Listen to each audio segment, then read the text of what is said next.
So talk us through what's the rationale. Why are they being pulled out of detention?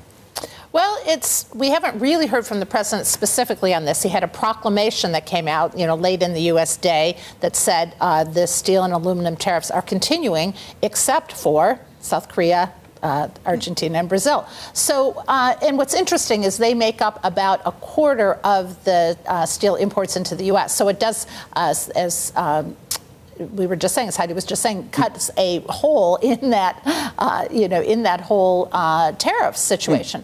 So one would think, President Trump has done this in the past, where he comes out with a kind of a bold statement, harsh statements, and then kind of softens afterwards. And there has been criticism, both from companies and consumers and consumer groups in the U.S. about the tariffs. We heard this on Capitol Hill just last week. There was a hearing in which there was a lot of complaints about how this could start to hurt the U.S. economy. And of course, it's a midterm election year. President Trump does not want Republican candidates to have to run on a worsening economy. The economy's been strong in his presidency. He has trumpeted that, obviously, has made that a big push for why the Republicans should maintain control of both chambers of Congress. So it would stand to reason that he may be somewhat concerned. And perhaps that's why, with 25% of these imports coming from those three countries. In the meantime, deal-making or attempts to get a deal in Washington with Canada, they continue. What do we know so far?